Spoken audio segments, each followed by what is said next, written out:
This is Ryden, and you're listening to Mike the Birdman Dodd and the rest of the Twig crew right here on ThisWeekInGeek.net. So watch out.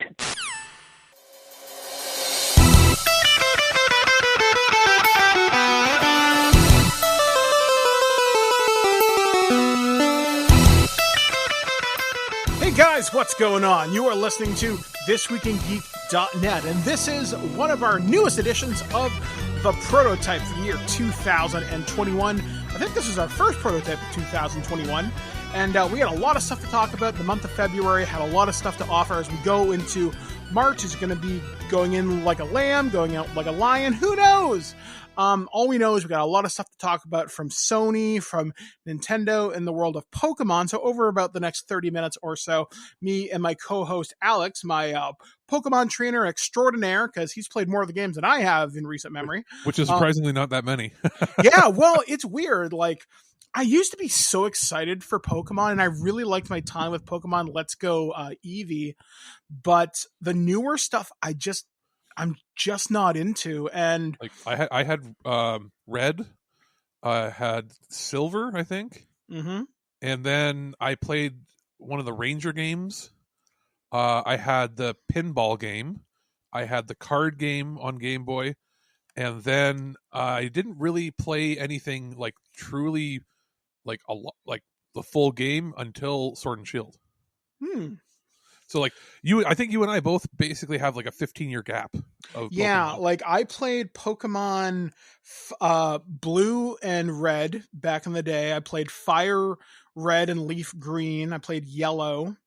And then I played a smattering in the middle. Then I really got back into it with Pokemon Go for a really long time. I used to drive around. I used to drive like within 2 hours of where I lived to go hunt Pokemon with like Blair.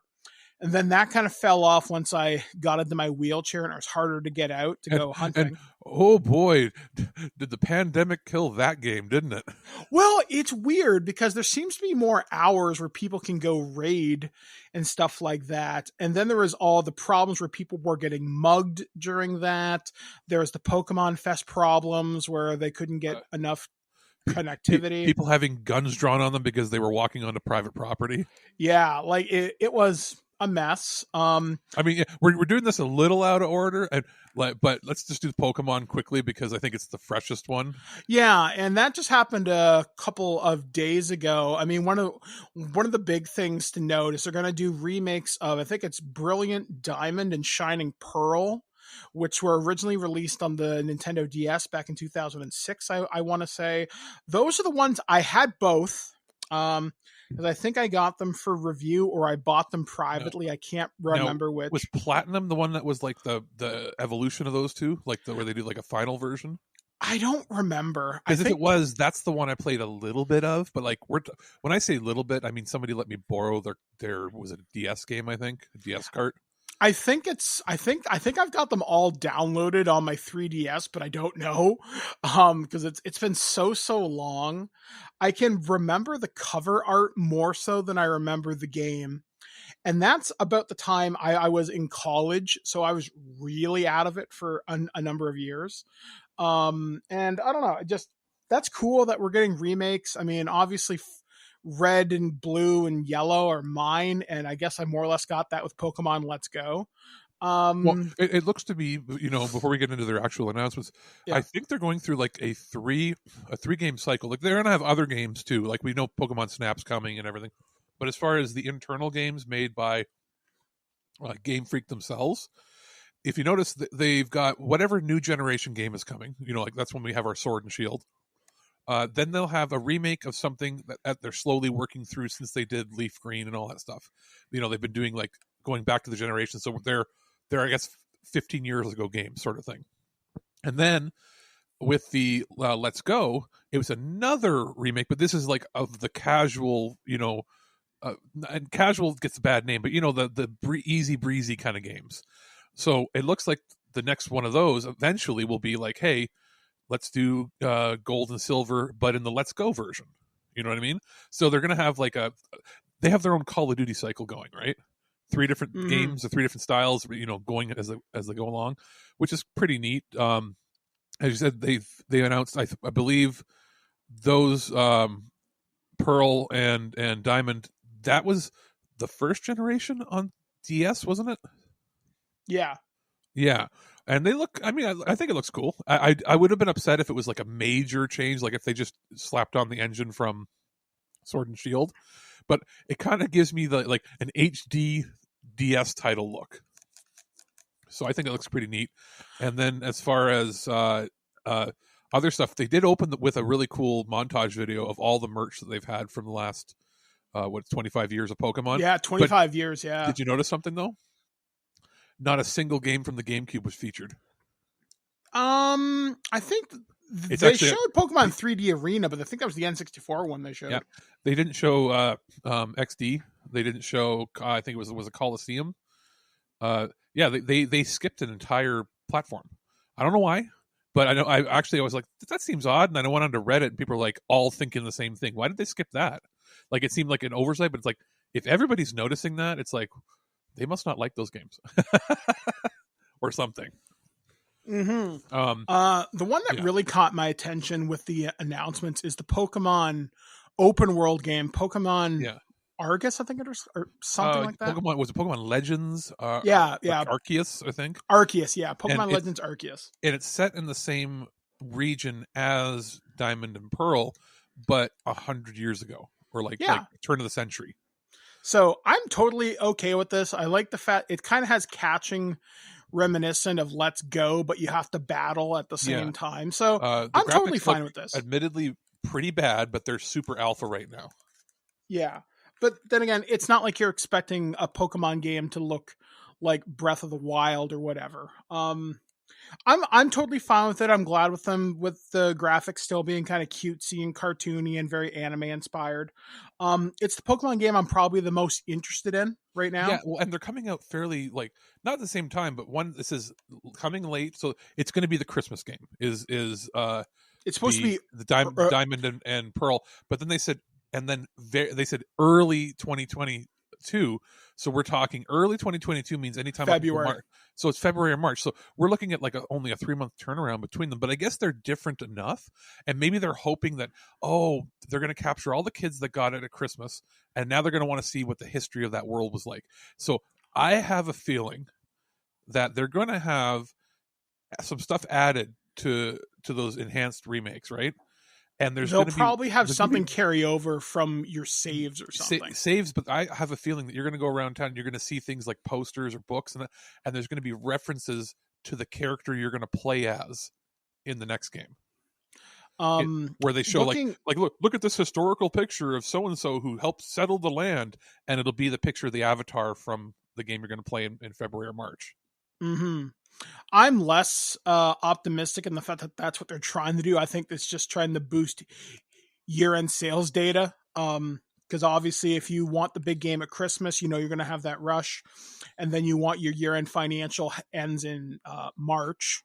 That's true, because this year they had nothing from Game Freak just because they had the final part of the expansion for Sword and Shield, but that wasn't really pushing more games. They already sold 20 million games. So it's a ridiculous amount.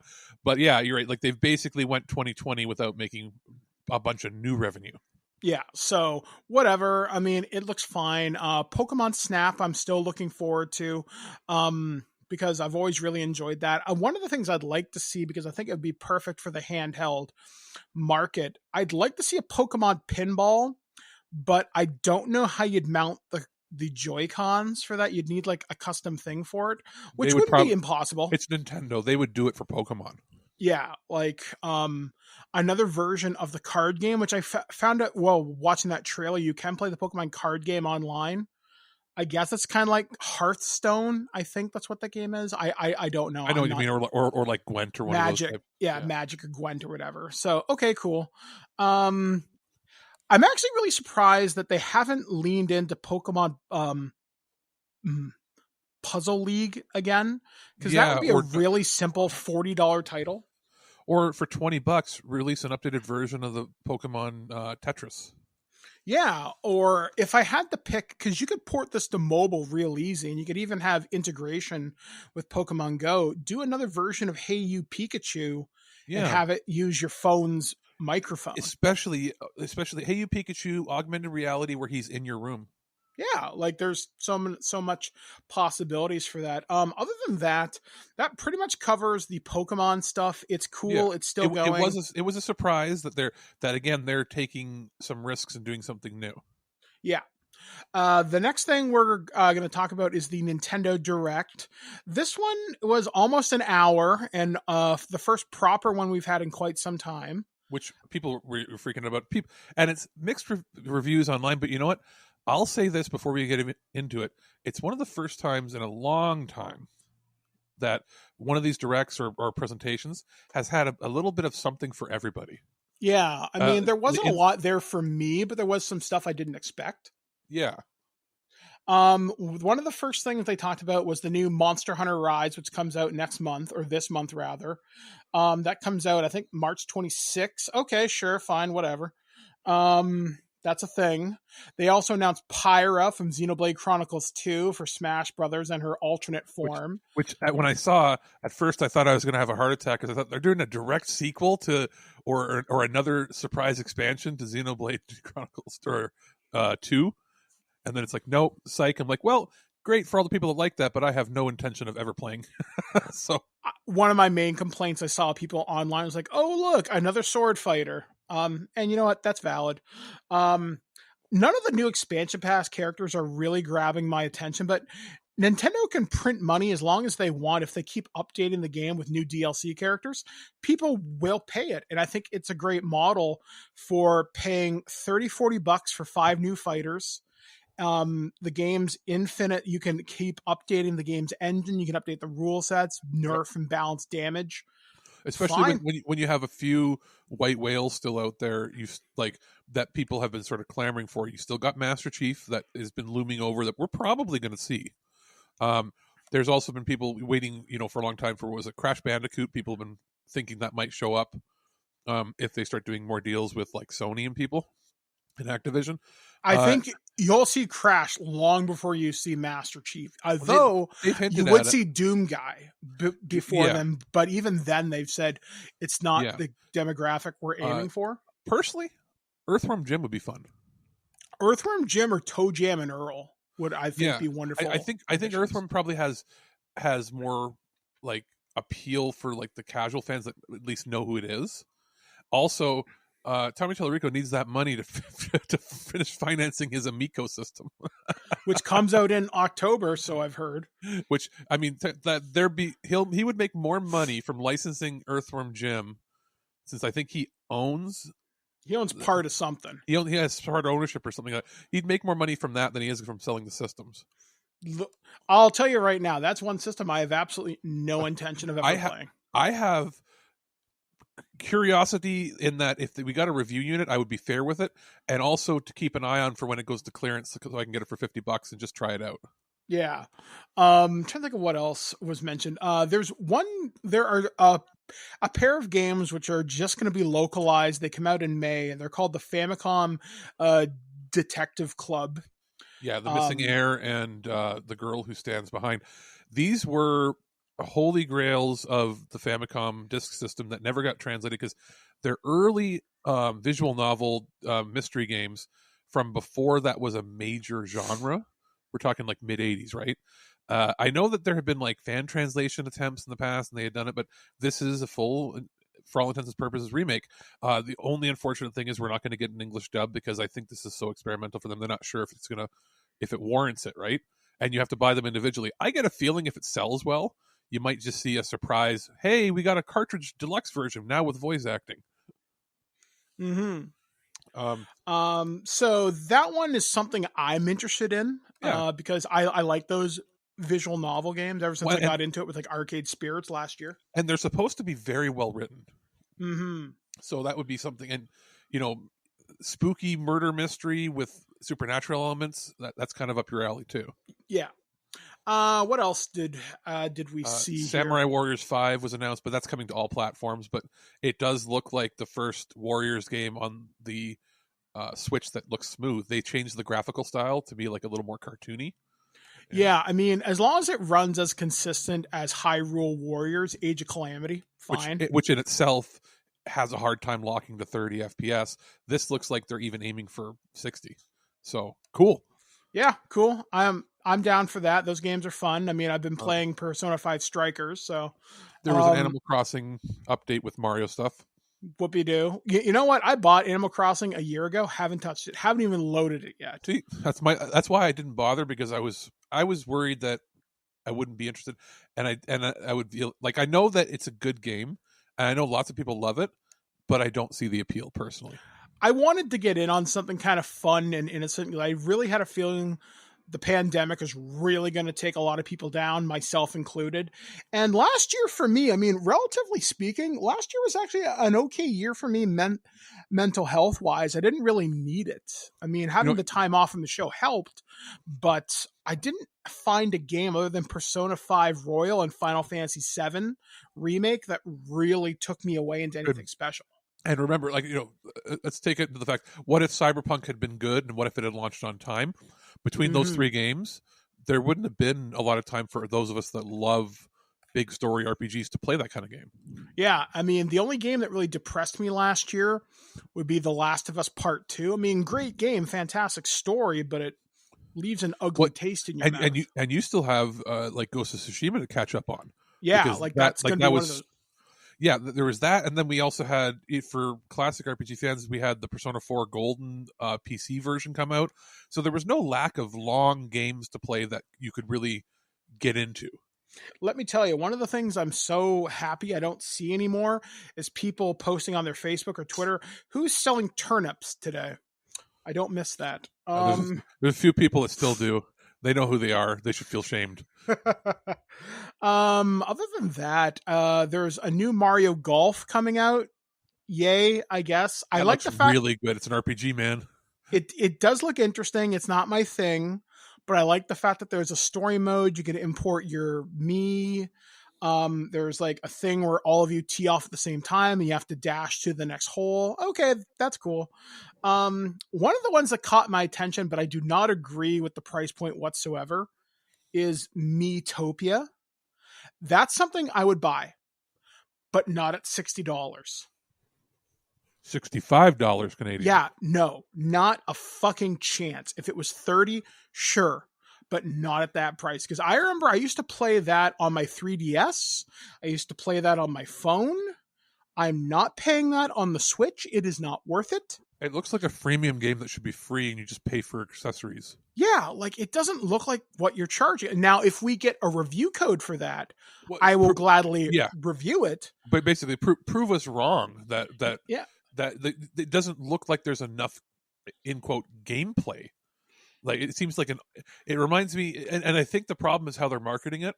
I know it's a Wii U game, I think, that was ported over or something, right? Or is it mobile?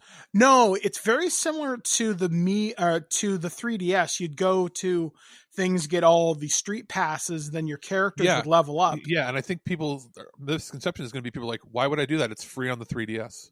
Yeah, so I'm glad you're bringing the concept over, but at $65, man, you better do something to really fucking impress me. I think that Nintendo overestimates the value of the Mii brand.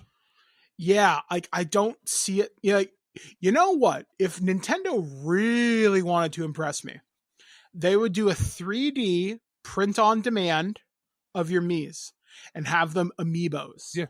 Because there was a company I reviewed years ago, and you could print your World of Warcraft figures with all their armor, all their weapons, accurate colors, and it was a good sculpt, and it was called Figure Prints, I think was the company, and they sent me a couple of sample figures.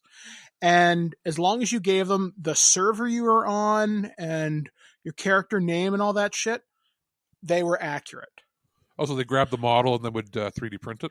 Yeah. So if you told me, here is your model information, here is the QR code, cool. So if you went and spent the extra money and say you got a really cool looking Mii from, like, I don't know, Smash Brothers or something, and you bought like these Smash costumes, cool. Totally down for that. But not at $65. I'm not. So yeah, I was surprised that it wasn't going to be a $39 American, $49 Canadian game. Yeah. The next thing that caught my attention, but it's just not my style. I'll never play these games. Project Triangle. Yeah, I played the demo. It is hard, but then I read it is supposed to be hard. They're purposely gauging difficulty right now. I really liked it, and I like the concept of tactical RPGs more than I like actually playing them usually. Mm-hmm. This is well done. I liked Octopath, and it's the Octopath team, so again with the stupid naming scheme, but yeah, I mean it's supposedly a working title. I kind of like the idea that it's all over salt and iron, which raises so many questions from a world building standpoint, but okay. I don't know. It looks cool. I like the idea of the different moral choices you have to make and how it influences who's with you, who's against you, what choices will happen to you down the road. Okay, yeah, it's interesting, but not enough for me to buy. I completed the demo, and I'll say this. There's a lot of dialogue and talking in between. You can see the effects of the region and your choices you make. Depending on the choices you make, certain people will join or leave you. And the moral system, it's not good or evil. It's a little more ambiguous than that, and not every choice could be either. So you really will have to play it 3 different times to see how it turns out. And there was a part where you can use the terrain to your advantage.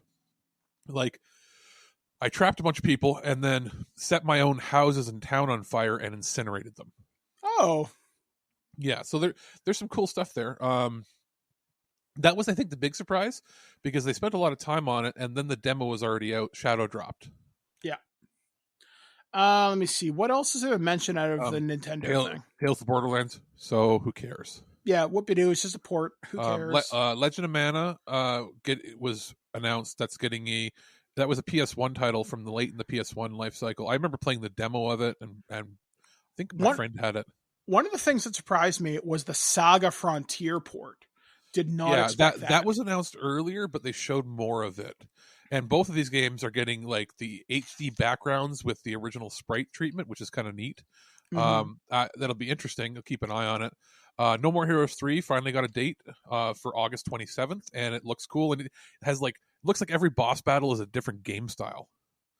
Then there was it Neon White? That was the card-based on rails fighter. That looks.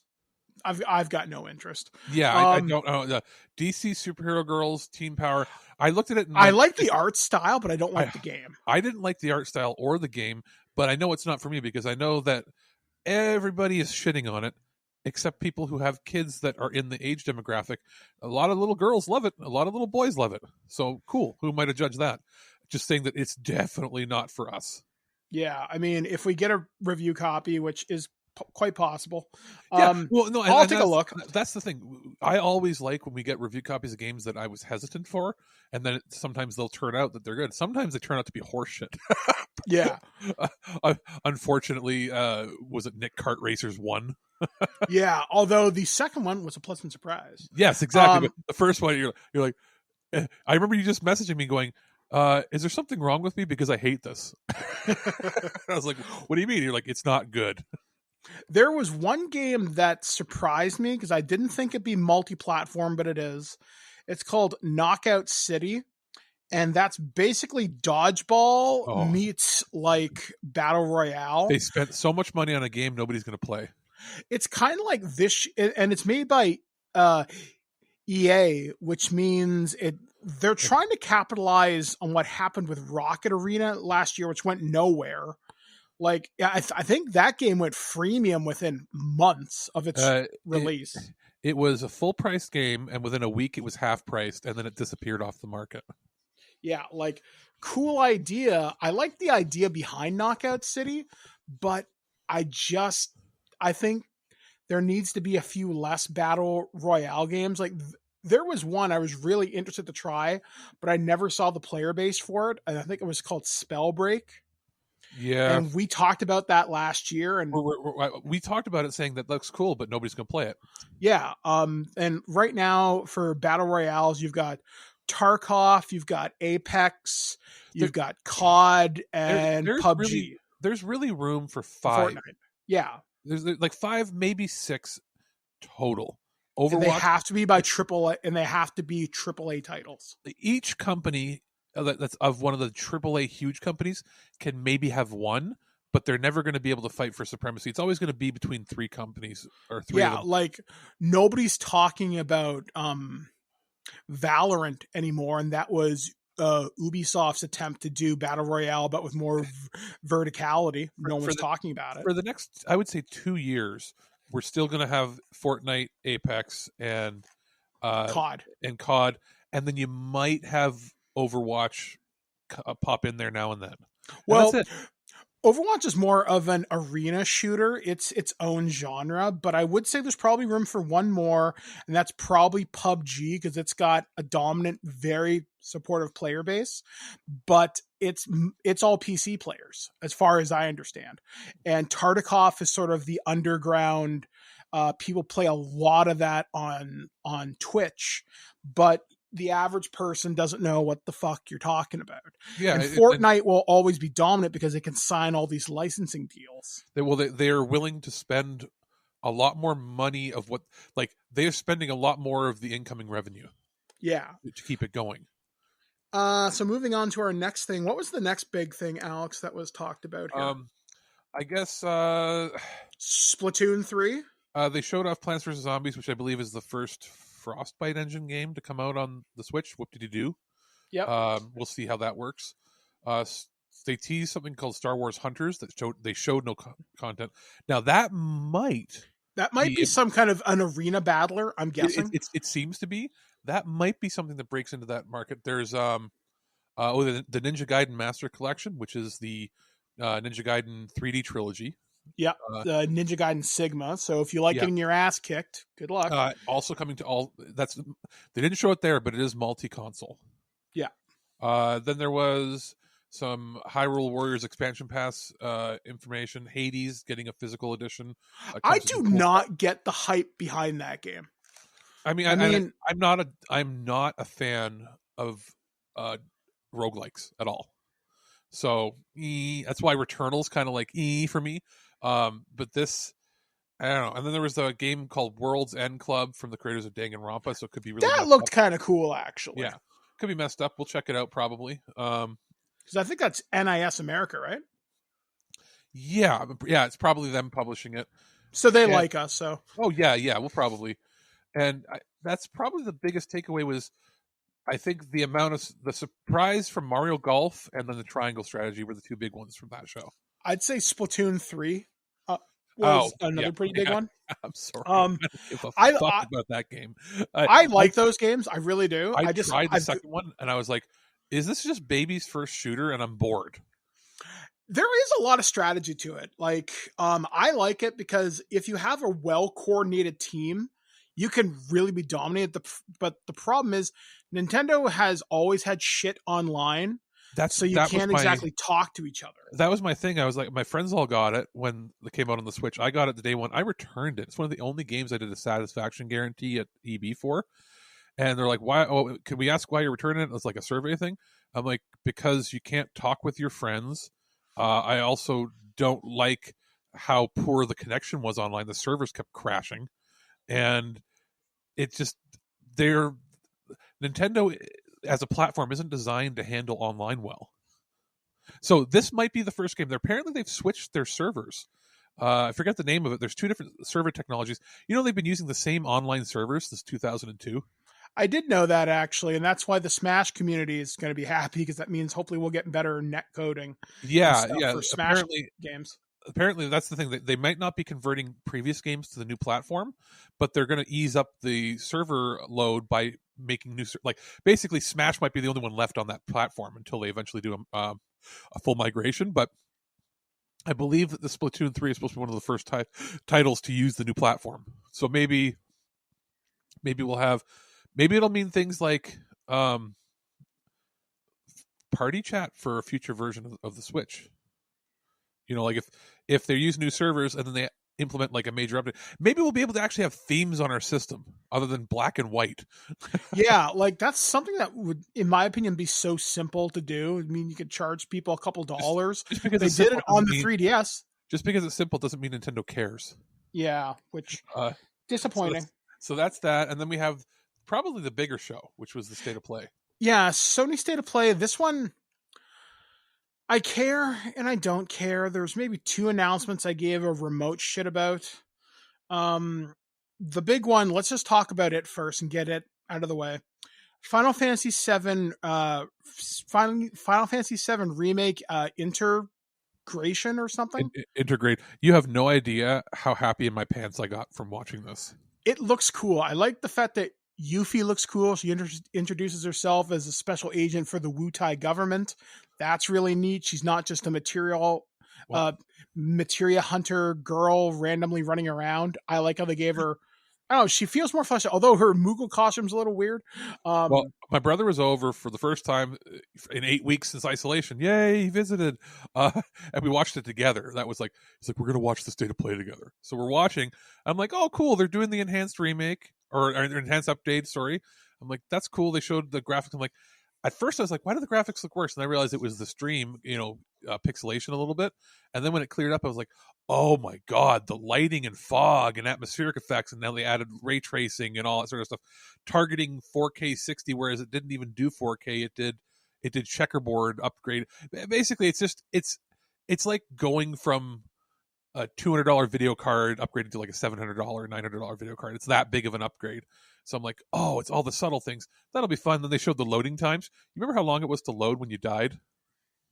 Or loading into another chapter? It was like a minute. Even on an SSD, if you had it on your PS, it's like 3 seconds. You're like, oh. So that was all cool. They added another difficulty level, which is the normal difficulty, but the turn-based mode. So previously, you could only do the turn-based thing if you were doing it on easy. So this is that was cool. And then I saw all the other stuff with Yuffie, and I was like, for a second, I was starting to have a heart attack. I'm like, wait, are we getting like teases for the next game already? And then I was like, no, it's a chapter. Who knows? Probably 5-10 hours, you think? Probably about, I'm gonna guess at least 5, but no more than 12. They haven't announced, I don't think, the pricing yet on it, but expect probably $20. Yeah, I'm thinking 20, maybe 30 at most. Now, well, we should clear something up. I did have to go and do some research and even contact Sony rep to clarify some stuff here. So this version, like this Intergrade, is only available on PS5.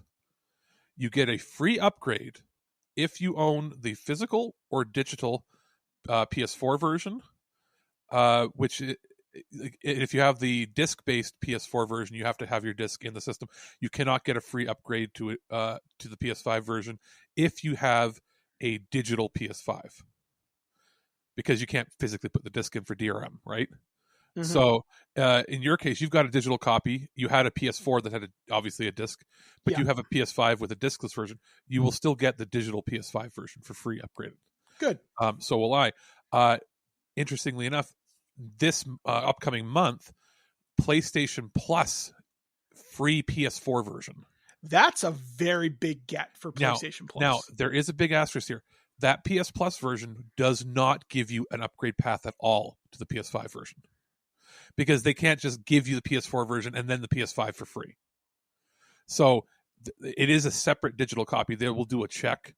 If you have purchased the PS4 version digitally, you get the PS5 version. But there might be an upgrade path, I'm not sure. But if you get just the PS Plus version, you don't get the PS5 version. So there, I wanted to clarify that, as well as the Intergrade parts that have like the extra chapter or whatever for Yuffie. You cannot play that on PS4. That is PS5 exclusive, just to that new version. So people are going to complain, whine, and bitch and moan.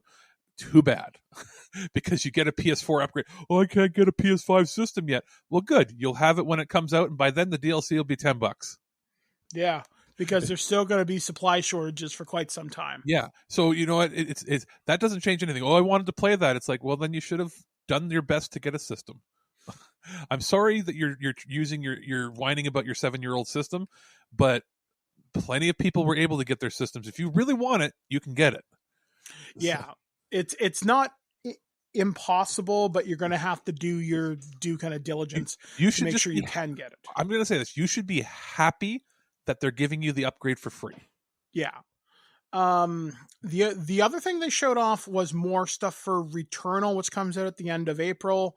Interested, but I'm not sure. I'm scared that I won't be able to beat it because it'll be too hard and difficult for I me. look at it and there's just something about it where, and I don't know, it's weird because I like games like Dead Space. I like shit like Alien. This should be right up my alley, but I can't find enough in me to give a shit. We'll probably get a review copy, and one of us, we'll rock paper scissors to see who does it. And because it's more of a horror game, it's probably up Michael's alley. But then at the same time, I'm not a big fan of dying over and over and over and over again. Maybe this will be the one that changes my mind. You know what I mean? Yeah, I mean that's what turned me off, and they were talking about it in the lead up. There's like every time you die, enemy placements change. Yeah, you get new shit, new abilities, and blah blah blah. No, I don't care. I don't like procedurally generated or randomly generated things at all. It's just not my style. But Housemarque is a good production house. I would be willing to try and just see where it takes us, because it's almost good to go in with a skeptical mind. Yeah. The game that's got my most attention. Sifu, the fighting game, it looks kind of neat. Sifu looks really fucking cool, actually. Yeah. Imagine that in VR. I thought that was like a John Wick license thing when I first saw it. But yeah, Sifu looks really cool, and that's going to be on PS4 and PS5. Kena, that's got my attention. Because it looks like Zelda meets Avatar: The Last Airbender. That was supposed to be out in like 2 or 3 weeks, and people were like, "Why are there no pre-orders up?" Oh, it's because it was pushed to 6 months from August. Yeah, so totally fine with that. I hear it's a cheaper game too. Well, because I don't expect it to be super huge. Like if it's a 5 to 10 hour campaign, I'm cool with that. If it's really beautiful, yeah. I mean, it looks great. Five Nights at Freddy's, don't care. I think that looks cooler than most of the other ones. It's called Five Nights at Freddy's Security Breach. Five Nights at Freddy's, also known as N64 graphics with ray tracing. I don't know. I love the idea of being stalked and scared. It's kind of like a weirder version of Alien Isolation. So I don't know. Who knows? It'll be really, really interesting. I'm into it. I was interested in Solar Ash when they announced it last summer. I have zero interest now. Same here. Like it's just an on rails game. They talk about beautiful and unique. I have seen 2 or 3. I've played a couple games in the last year or two that are the same style of game. So unless this game has been in development so long that it was unique when they were first designing it, it doesn't look as good as they're hyping it up to be. And I mean, yeah, and to be honest, I don't know if I would want to do a review on it because I think I would be bored. Yeah, there's just nothing about it that really catches my eye, and that's really unfortunate because as a reviewer and as a commentator, we should have that open eye to it, but just I don't care. You ever look at something? It's rare, but I look at something every once in a while and go, I really don't want to do it even if it's offered, because I have a feeling that I just won't be the right market to even understand it. Yeah, like there are certain games that I've played in the last couple of years, most notably being Ori and the Will of the Wisp. Beautiful game, gorgeous game, groundbreaking in some areas, but it's not for me. And I think this would fall into that era. Like I'm supposed to appreciate it because I'm told to, not because I feel it. Yeah, and I fully acknowledge that there's going to be millions of people that love it. Yeah, it's just one of those ones where it's like, probably not for me. They also showed off Oddworld, which again, no interest, except they then drop the knowledge that it's going to be a PS5, PS Plus free game. Okay. Day one. So I'm like, okay, well, now we don't have to review it. But at the same time, if I want to sample it, maybe I'll end up liking it. I'm not a fan, again, of where you keep dying so easily. That's why I hate Ghosts and Goblins and Ghouls and Ghosts and all that. I hate those fucking games. They're not. I'm not a fan of. I'm not a fan of dying in less than 3 hits. I don't get the sense of accomplishment because I play games for the story and feeling. I don't play games because look at me pwn you, I'm better than you. Look how good I can do it. Like, for example, I think one of the most unfortunate victims of that so difficult, but it's really good, is Cuphead.